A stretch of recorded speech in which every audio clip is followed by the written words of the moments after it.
전남대 5.18 연구소 연구교수 오승용 교수를 연결하겠는데요. 문재인 대통령 취임 후 이 관련해서 또 호남 민심 어떤지 함께 짚어보도록 하겠습니다. 오승용 교수님 연결돼 있으시죠? 안녕하세요. 네, 안녕하십니까. 네, 반갑습니다. 네. 자, 지난주였습니다. 이번 주였죠, 그러니까. 바로 문재인 대통령 탄생했는데 어떻습니까? 호남 분위기, 문재인 대통령 탄생에 대해서 어떻게 보고 계신가요? 우선 호남이 왜 문재인 당시 후보를 선택했는가를 좀 살펴봐야 될 것 같은데. 예. 첫 번째 이유는 촛불 민심의 진원지 중에 하나가 호남이었고요. 그런 촛불 민심을 가장 잘 반영할 수 있는 후보로서 문재인 후보를 선택한 측면이 있고요. 네. 지난 20대 총선에서는 국민의당이 호남에서 승리를 했었죠. 근데 이번 대선에서는 오히려 당시 20대 총선에서 한 60%를 국민의당이 얻었다면 이번 대선에서는 그 반대로 네. 문재인 후보가 한 60% 정도를 얻었죠. 왜 이 지지율이 바뀌었는가를 좀 살펴볼 필요가 있을 것 그러니까요. 같은데. 왜 그게 갑자기 네. 국민의당하고 이렇게 차이가 났습니까? 수권 능력에 대한 평가가 가장 컸던 것 같습니다. 수권 국민의당이 능력? 가지고 있는. 네네, 그렇습니다.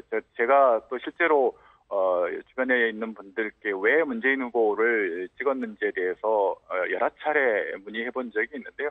많은 분들이 그런 정권을 운영할 수 있는 능력이라는 부분들에 대해서 네. 긍정적으로 평가를 했던 것 같습니다. 그런 측면에서 문재인 후보를 선택했기 때문에 네. 당연히 일단 기대 심리가 높을 수밖에 없을 것 같고요. 네네. 지금 내각 구성하는 단계인데 하나하나 문재인 대통령이 만들어 나가는 새 네. 정부의 어떤 모습들을 지금 기대감으로 지켜보고 있는 상황이라고 보시면 될 것 같습니다. 예. 그런데 지금 이제 말씀하신 대로 하나하나씩 지금 조각을 해 나가는 상황에서 첫 번째 인사로 이낙연 전남지사를 총리로 임명했습니다. 일단 후보자긴 합니다만은. 그럼 네네. 그에 대해서는 상당히 좀 긍정적인 평가가 나올 것 같습니다. 어떻게 보십니까? 20대 총선에서 가장 호남에서 국민의당이 내걸었던 핵심적인 선거 전략 중에 하나는 호남 차별론을 부각시키는 것이었었죠. 그렇죠. 홀대론 이래가지고요.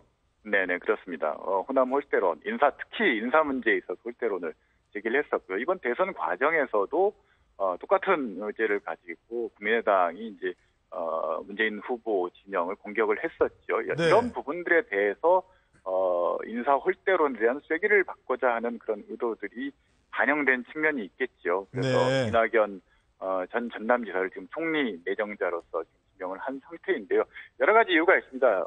좁게 보면 190만 전남도를 대표하는 분이 총리가 된 거지만 넓게 보면 520만 호남인을 대표하는 상징성을 가지고 있는 것이고요. 네. 그리고 또한 호남 총리뿐만이 아니라 청와대 비서실장 그리고 부총리급에서 지금 하나평에 오르는 분들이 호남 출신 분들이 좀 있으시고 또 조각 후보 중에서도 장관 후보자 중에서도 호남 출신으로 지금 거론되는 분들이 꽤 있는 것으로 지금 알려지고 있는데요. 네. 이런 부분들에 대해서 당연히 그동안 인사 홀대론에 대해서 그걸 인정하든 인정하지 않든지 간에 호남 인재들이 좀 더 중앙 정치에서 능력을 발휘할 수 있는 기회를 가졌으면 하는 바람들은 호남민들의 공통된 생각이었다라는 거죠. 네네. 이런 부분들에 어필할 수 있는 그런 조치인 것 같습니다. 네. 어쨌든 이제 호남 출신이라는 것도 있겠지만 그동안 이제 전남지사를 하셨지 않습니까?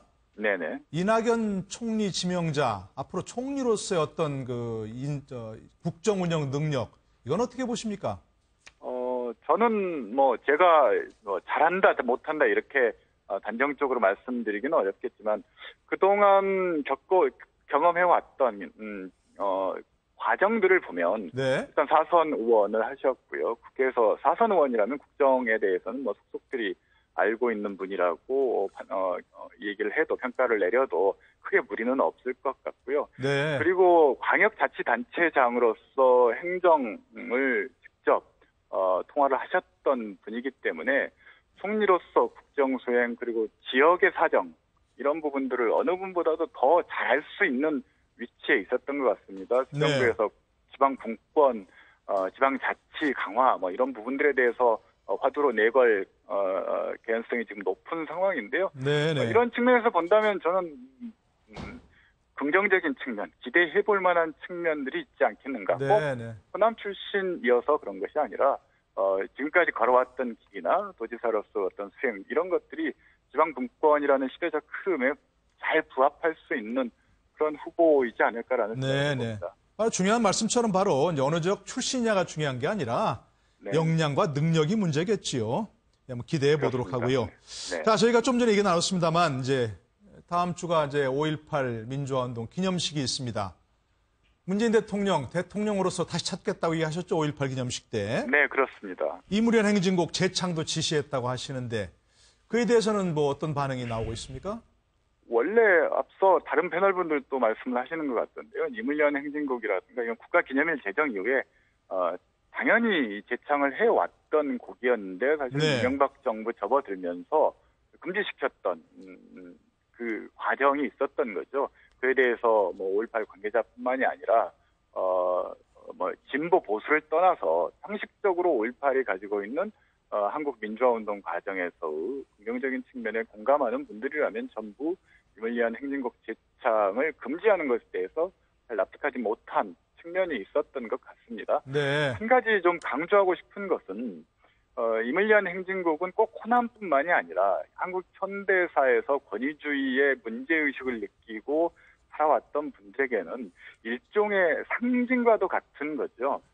그것은 양보와 타협의 문제가 아니라 옳고 그름의 문제와 직결되는 정체성과 관련되는 문제였기 때문에 왜 노래에 그렇게 집착하느냐 많은 분들이 얘기를 합니다만 그 노래가 곧 한국 현대사에 대한 평가와 이해, 가치가 다 포함된 것이기 때문에 이물련 행진곡 자체가 진보와 보수 진영 간의 첨예한 어떤 견해 차이를 가져올 수밖에 없었고 결국 이명박 박근혜 정부에서 이물련 행진곡에 대한 어떤 재창 금지를 중심으로 해서 사실은 대립선이 그어질 수밖에 없었던 것인데요. 정권 교체 이후에 자연스럽게 이 문제가 풀리게 돼서 호남에 계신 분들뿐만이 아니라 다른 지역에 계신 분들도 공감하는 분들이 많을 거라고 생각합니다. 예, 여러 가지 얘기 들어봤는데요. 이제 뭐 막 시작된 문재인 대통령 정부에 대해서 호남인으로서 또 호남 전체를 대표하셔서 기대와 또 당부가 있다면 어떤 말씀을 좀 해주시겠습니까? 가장 큰 기대는 우선 호남민들이 문재인 후보를 대통령으로서 선택했던 것은 크게 두 가지일 것 같습니다. 우선 호남의 인재들이 좀 더 중앙 정치에서 잘 쓰임을 받을 수 있도록 하는 것에 대한 기대가 있고요. 다만 그것이 총리라든지 소수 이제 상층의 몇 명만이 아니라 든든하게 정부의 허리를 받쳐줄 수 있는 인재들의 충원이 좀 더 있었으면 좋겠다라는 그런 바람을 가지고 있고요. 네. 두 번째로는 인사 문제뿐만이 아니라 사실은 호남의 가장 큰 문제 중에 하나는 취약한 산업 구조입니다. 그래서 인구 유출이 전국 어느 지역보다도 심한 지역이 호남 지역이고 고령화 문제로 고통을 받고 있는데요. 새 정부가 들어서서 이런 문제들에 대해서 호남뿐만이 아니라 다른 지역, 지방들의 공통된 문제들이기 때문에 이런 문제들에 대한 보다 적극적이고 전향적인 정책 대안들을 마련해 주셨으면 하는 그런 바람을 가지고 있습니다. 네, 알겠습니다. 인사 문제뿐만이 아니라 경제 문제 해결 기대하신다는데 그건 단순히 뭐 호남의 기대뿐만이 아니고 우리 모두의 기대가 아닐까 싶습니다. 네, 오늘 말씀 고맙습니다. 네, 감사합니다. 네.